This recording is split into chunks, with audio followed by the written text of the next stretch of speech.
Olá, salve, salve! Começando mais uma edição do Estação Cultura, ao vivo pelo sinal digital da TVE e simultaneamente pelo site www.tve.com.br.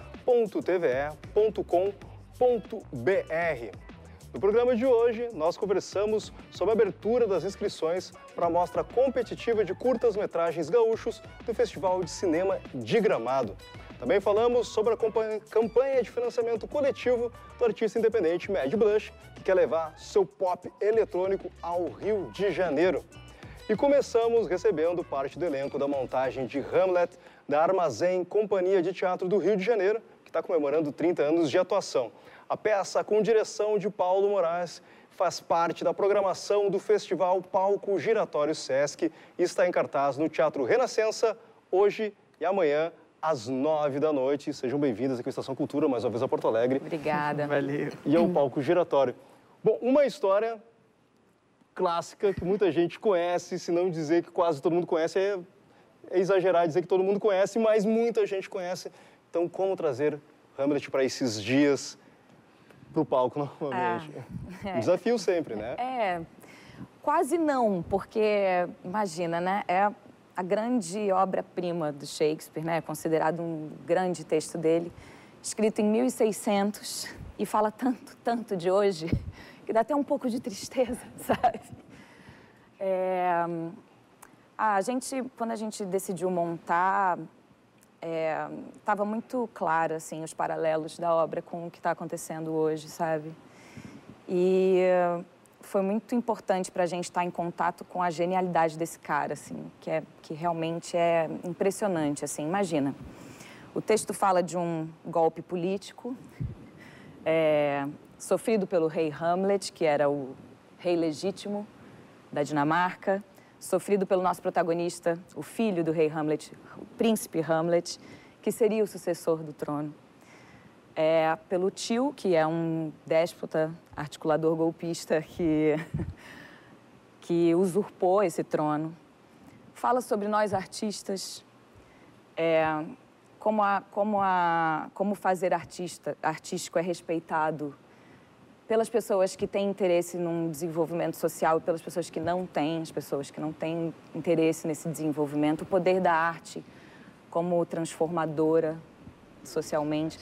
Fala sobre uma jovem mulher, uma menina que no auge de potência de vida é massacrada pelo mundo dos homens. Ou seja, não foi muito difícil para a gente levantar esses assuntos. São assuntos que a gente vive ainda. Pois é, foi importante também para a própria companhia não fazer uma atualização forçada, né? Então, já que tem todos esses aspectos que estão aí, trabalhá-los é mais fácil do que tentar pensar qualquer outro tipo de adaptação, atualização forçada, né? Exatamente. Na verdade, uma das grandes preocupações da gente foi quanto à atualização da tradução, para não fazer com que o texto soasse como um texto antigo e hermético e de difícil comunicação. A gente tem uma tradução do Maurício Arruda Mendonça, que é um poeta de Londrina que trabalha com a companhia há muitos anos, assim, e é uma tradução super atual e bem direta, ao mesmo tempo em que ela não perde o lirismo e a poeticidade do texto do Shakespeare. Aproxima, né? O texto aproxima, mas não perde as imagens e a poesia. Falando em imagens e poesias, também tem essa questão a gente estava falando sobre todas as complexidades que estão nesse mundo e como se manter mentalmente pleno e ativo e não enlouquecer com essa coisa toda. Então, também tem um lirismo ou uma imagética que você acaba utilizando de outros recursos também, de projeções, essa coisa do limite, a sanidade da insanidade também é revisto visualmente nesse sentido, né? Sim, imagina, e também o Hamlet também trata disso, da loucura, do que é loucura e do que não é loucura, né? O personagem passa por isso, ele vai também entrando num estado de insanidade. E eu acho assim, o Paulo de Moraes, ele procurou fazer uma adaptação muito ágil da peça. Imagina, originalmente ela teria 6 horas.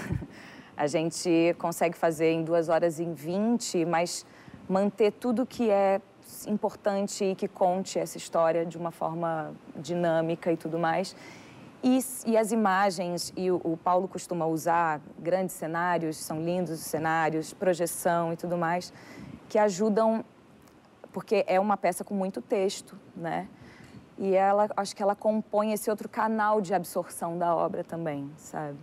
Os elementos musicais também estão presentes ali, super contribuindo para a narrativa, né? A música é muito importante no trabalho da companhia desde sempre, né? Acho que o Armazém tem uma pegada muito rock and roll em termos sonoros e não tinha como pra gente, ao tentar aproximar essa história das vidas da gente e desse mundo tão caótico no qual a gente está inserido e que, por mais que hajam claros paralelos com o mundo de Shakespeare, é o nosso mundo e o nosso tempo, desse início de século. Então, o som da peça é um som muito ruidoso e estranho e meio parecido com o sentimento desse personagem que vai meio perdendo a noção de realidade quanto mais ele tem contato com esse reino apodrecido da Dinamarca. Então tem sempre uma ideia de trazer também sensorialmente um pouco do que está acontecendo com o personagem dentro. Exatamente. Para a plateia também. Uhum. Pra caramba. Na verdade, a gente tem uma vontade muito grande de que essa obra, porque isso que você fala de que todo mundo conhece, acho que todo mundo conhece Hamlet, mas talvez não conheça em profundidade, né? Até pela dificuldade de se achar uma tradução que você consiga compreender de fato as intenções do Shakespeare na obra. Então, para a gente fazer essa montagem, é mais do que tudo trazer o Hamlet, que é essa espécie de figura literária do cânone, para os palcos, para carne e osso, e para onde as pessoas possam ver e se comunicar com ele de uma forma muito real e direta, sabe? Bom, é um momento no qual ele tem, o personagem, a troca efetiva com o público, né? Ali, apesar da leitura subjetiva que pode ser feita, a interpretação Sim. É a grande momento do personagem, né? Sim, eu li em algum lugar, agora não me lembro, uma frase maravilhosa que falava assim, que o Hamlet é um personagem é uma pessoa de carne e osso presa numa peça de teatro, sabe? Porque realmente é um personagem fascinante, assim, é um dos personagens que teve mais textos escritos sobre na história, sabe? Então, é isso, o teatro faz isso, dá carne e osso, né?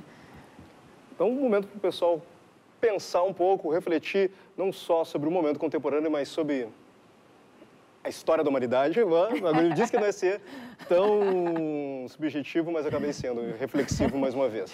Bom, Hamlet, hoje, Armazém, Companhia de Arte do Rio de Janeiro, hoje e amanhã, às 21 horas, às 9 da noite, no Teatro Renascença. Queria agradecer a presença de vocês aí. Bom espetáculo, uma boa estada aqui no estado. Certo? Muito obrigado. Bom, a gente vai para um trechinho do clipe agora. Roda aí.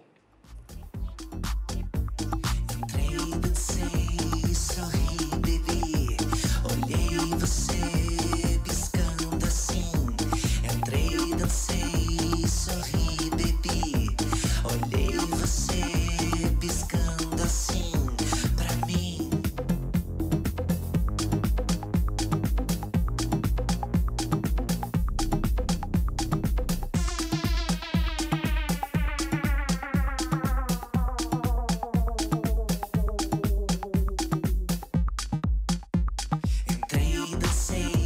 Sorri, bebi. Olhei você piscando assim. Entrei, dancei, sorri, bebi. Olhei você piscando assim. Entrei, dancei, sorri, bebi. Bom, a gente acabou de ver esse clipe aí, um trechinho do clipe Piscando Assim do Mad Blush, porque daqui a pouco eu converso com ele sobre a campanha de financiamento coletivo para fazer um show lá no Rio de Janeiro. E isso daqui a pouco, porque agora a gente fala sobre cinema, mais especificamente sobre as inscrições para a Mostra Gaúcha de curtas que concorrerão ao Prêmio Assembleia Legislativa em 11 categorias. Comigo, o Beto Rodrigues, presidente da Fundacine. Seja bem-vindo aqui à Estação Cultura, Beto. Tudo bem?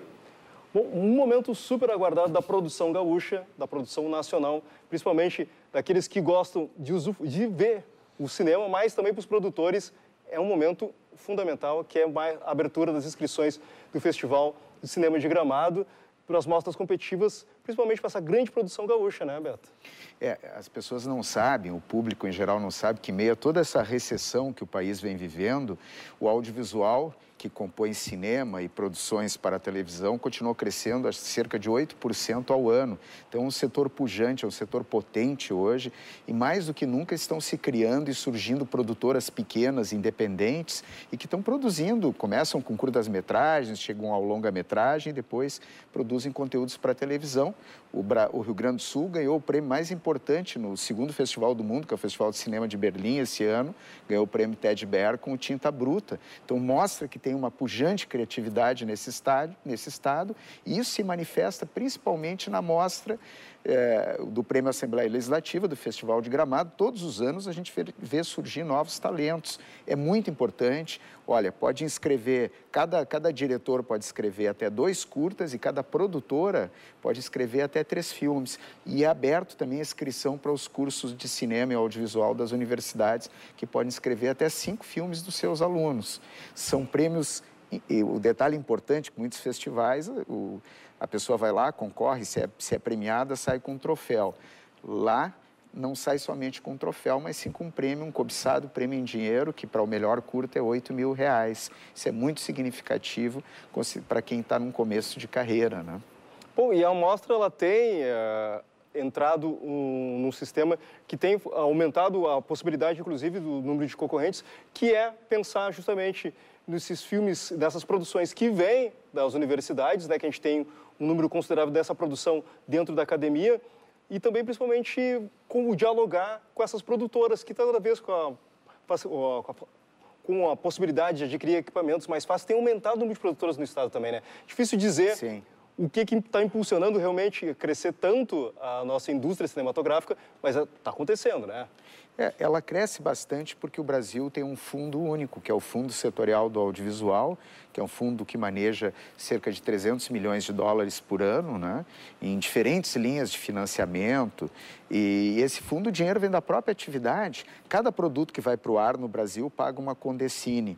As empresas de telefonia celular também pagam uma taxa, já que elas exploram também a produção para televisão e cinema nas suas plataformas, né?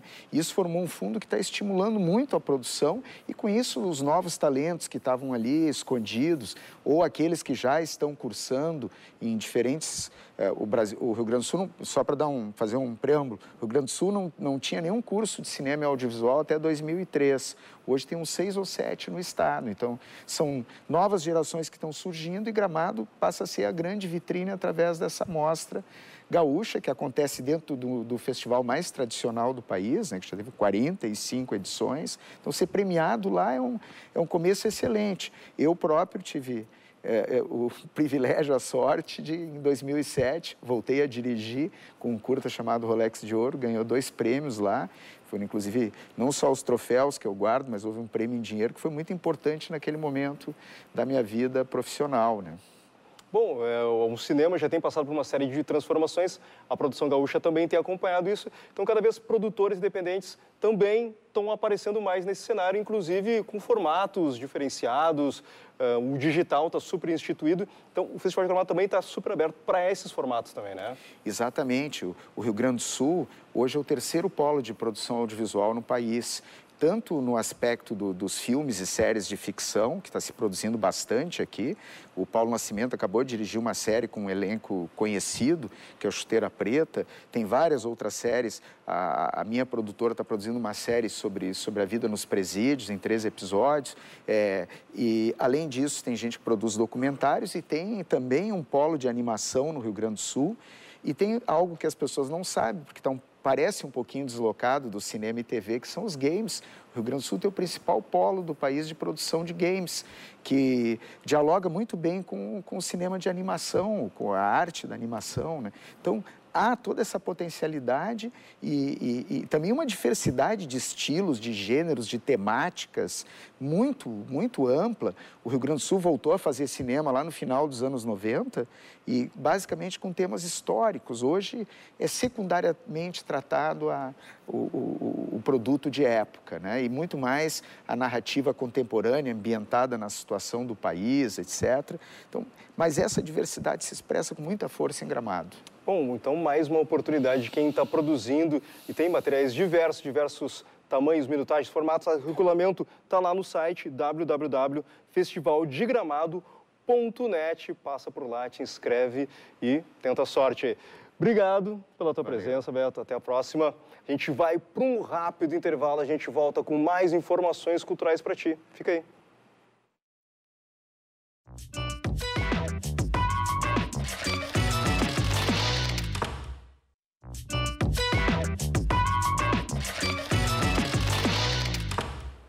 Não sou homem nem mulher, só o que eu quiser. Sou a luz que ilumina essa arte, essa vida. Sou a música que queima essa festa chata e feia. Eu confundo, eu explico, ser igual é bem difícil. Sinto e me permito ser um ser tão colorido. Eu sinto e me permito ser um ser tão colorido. Sinto e me permito ser um ser tão colorido. Não me diga o que fazer, não me diga o que pensar. Eu sou livre pra dançar, eu sou livre pra amar. Não me diga o que fazer, não me diga o que pensar. Eu sou livre pra dizer que dois iguais vão se pegar. Não me diga o que fazer, não me diga o que pensar. Eu sou livre pra dançar, eu sou livre pra amar. Não me diga o que fazer, não me diga o que pensar. Eu sou livre pra dizer que dois iguais vão se pegar. Bom, para quem ainda não conhecia esse é o trabalho do cantor, compositor, produtor e DJ Mad Blush, que desde 2007 tem desenvolvido sua música com estética pop eletrônica, com destaque nas redes virtuais e no circuito independente. O artista está com uma campanha de financiamento coletivo para realizar seu primeiro show no Rio de Janeiro. Seja bem-vindo aqui à Estação Cultura, Mad Boa Blush. tarde, Domingos. Tudo bem? Bom, tentando chegar ao Rio de Janeiro, mas tu já circulou por outras capitais, por outras aqui do país, né? E a tua música tem circulado pelo mundo, né? Então, na verdade, a gente está... Agora acabei de lançar o último EP, o Cactus 2, e eu fiz o lançamento lá em São Paulo. E ano passado eu fiz muito show em São Paulo, em Montevidéu também. E a coisa tá espalhando, assim. Eu ganhei uma premiação no Chat francês já 2 vezes. E tá andando de uma maneira muito bacana, assim, e independente, de uma forma bem independente ainda, né? E a parte de patrocínio também, ela é um pouco mais complicada, assim. A gente sabe que para a cultura tá bem complicado, para a música também não é diferente, é bem difícil. Mas tá fluindo, a coisa tá fluindo de uma maneira muito bacana. Bom, existe um circuito bem bacana, independente, né? Mas a gente sabe que a grande dificuldade é justamente essa da circulação, né? Então, por isso, de uma maneira também, tu resolveu ir direto à pessoa, ao fã, aquele que gosta do trabalho, usando o financiamento coletivo. É essa a ideia? Porque, na verdade, assim, tu precisa meio que provar as coisas para o mercado. Assim, o mercado procura patrocinar coisas que já estão muito estouradas e, às vezes... para um artista novo, um artista que está desenvolvendo um trabalho novo, que nem eu estou produzindo o primeiro álbum que vai ser esse ano ainda. Então, assim, é mais complicado de tu conseguir apoio financeiro para as coisas. Então, assim, nada melhor do que tu conseguir e montar uma estrutura em cima das pessoas que gostam do trabalho, que curtem o trabalho, dos fãs que estão engajados aí nas redes sociais, no Spotify, em tudo. E aí foi a ideia da gente fazer essa campanha para o primeiro show no Rio de Janeiro, dia 10 de julho. Pois é, esses links acabam sendo facilitados pela própria internet. Tu acabou de citar o Spotify, então as músicas estão lá nas plataformas digitais e tem tido um número muito bacana de downloads também, né? Sim, bastante, assim. Depois que eu lancei o último EP, agora o Cactus 2, na verdade, meio que triplicou, assim, o número de ouvintes. E eu estou bem feliz com isso, assim, porque é um reconhecimento maior do trabalho de composição também, como compositor, assim, porque, na verdade, o trabalho é todo autoral, então, tudo eu produzo junto com o Otávio Mastroberti, aqui de Porto Alegre, que é um produtor daqui muito legal. Então, a gente tem feito esse trabalho já construindo desde 2017. A gente lançou o primeiro EP, o Cactus 1, e agora o Cactus 2, para lançar o primeiro álbum fechado, Cactus, esse ano, em setembro. Bom, essa construção musical e da estética já está desenvolvendo há um bom tempo, já falei desde 2007 ali que tu tem trabalhado, e teve algumas mudanças, né? Agora, tipo, o Cactus e os dois capítulos do Cactus, Cactus 1 e Cactus 2, e para fechamento do CD, mostram um momento de mudança mudança já estabelecida, dá para dizer isso, mas enfim, tu migraste um pouco do inglês para o português e está trabalhando mais elementos de uma musicalidade pop eletrônica brasileira também, né? Porque na verdade, assim, eu comecei meio que de sopetão, assim, eu fiz a primeira música, tipo, nunca tinha cantado, e aí o Otávio me procurou, vamos fazer uma música? Tá, vamos. Aí a coisa foi andando, foi fluindo. Só que nessa trajetória tu vai aprendendo muitas coisas, tu vai descobrindo coisas que tu quer utilizar na música. E a música brasileira e as brasilidades é uma coisa que sempre me chamou muito. E aí eu comecei a colocar no trabalho agora. E compondo também. Para mim é mais fácil compor em português, mas é bem mais fácil e mais intuitivo, assim. Então o trabalho foi modificando um pouco, ficando um pouco mais swingado, assim, mais dançante. E eu acho que é essa vertente que eu tô mais levando agora na mistura, assim, de elementos. Tanto do funk carioca, como trap. Eu digo até que batuque, eu tenho muito batuque nesse último EP agora. E nas próximas músicas que a gente tá produzindo também. Assim. Interessante, tu falaste que tu traz algo mais próximo à realidade brasileira. Isso também faz com que a tua música seja mais ouvida no exterior, né? Tipo, essas trocas são bem interessantes. E eu acho que também quebra um pouco assim, porque eu acho, até pela questão visual, eu sempre tive uma coisa muito ligada, diziam assim, tu é muito londrino, tu é muito pelo visual, e eu sempre queria fazer outras coisas e eu me prendia um pouco mais ou menos no que o meu visual diria. E aí eu fui me libertando, até agora tô misturando muito mais coisas, assim, que eu acho que a grande sacada, assim, do meu trabalho é a mistura de gêneros, assim. Tanto com a música eletrônica, até alguma coisa de rock, que eu deixei o rock and roll um pouco de lado agora, mas vai voltar em algumas músicas também. Então, e o pessoal que está nos assistindo aqui no Rio Grande do Sul, que quer colaborar com a tua ida ao Rio de Janeiro, não vai assistir o show lá no Rio de Janeiro, mas quais são as outras contrapartidas que o pessoal tem aí, as recompensas dessa Então, campanha? eu fiz até uma colinha aqui rapidinha, mas assim, dando um resumo, tá? Pode ser qualquer valor para a campanha, a gente não está estipulando um valor mínimo, enfim. Mas tem umas cotas específicas, assim. Tipo, quem doar R$100 vai ganhar um ingresso pro show, quem doar R$500 ganha 5 ingressos pro show, mais uma foto produzida na hora do show. Quem doar R$1.000 vai ganhar uma camiseta exclusiva, mais 5 ingressos para o show também. E aí vai. Aí tem patrocínio de 5 mil, para quem quiser patrocinar o evento, né? E 5 mil, 10 mil, 20 mil. 20 mil é o máximo que a gente está pedindo de patrocínio para a produção total, né? Que seria estadia, passagens, produção lá no Rio de Janeiro mesmo, no show. Bom, quem quiser e puder, na empresa, né? Pode passar ali no vaquinha.com/vaquinha/madblush, invade o Rio. Também tem maiores informações no Facebook, ali no facebook.com/madblush. E quem quer ter uma recompensa mais direta pode baixar as músicas, comprar as músicas das plataformas, né? Claro, tem algumas plataformas que a gente disponibiliza gratuitamente algumas músicas, então já dá para dar uma sacada, assim. E outras a gente tem Spotify, Deezer, iTunes, várias plataformas por aí. Dá para achar o novo EP, o Cactus 2, que está muito legal. Rapidamente, tu tem uma atividade dentro do palco giratório, né? Agora eu lembrei. Tem dia 11, na sexta-feira agora. Né? A partir das 2 da tarde, eu fiz uma colinha, né? É no Teatro de Arena, o seminário Práticas de Reinvenção em Tempos de Urgência. O tema desse seminário, né, nesse dia, é corpo político. Então, a gente vai estar falando sobre esse tema e eu vou cantar também ao vivo umas 3, 4 músicas e conversar e falar um pouco sobre o meu trabalho. E o seminário está bem legal, já me disseram, amanhã eu vou participar, eu vou ir lá para assistir. E no sábado, na sexta, todo mundo convidado. Certo, obrigado pela tua presença e boa sorte aí na campanha, certo? Obrigado. E bom show no Rio de Janeiro. E a TVA. Certo. A gente encerra o Estação Cultura de hoje com mais um trechinho dos vídeos do Mad Blush. Agora vai ser a música My Radio e a gente volta amanhã ao vivo a partir das 2 da tarde. Tchau, tchau. Entende? Sintonizando com rapidez, procurando o som perfeito. Yes! Sintonizando e percebendo o som perfeito mais uma vez. Come on!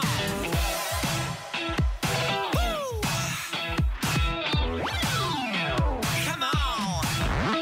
Vagando na onda.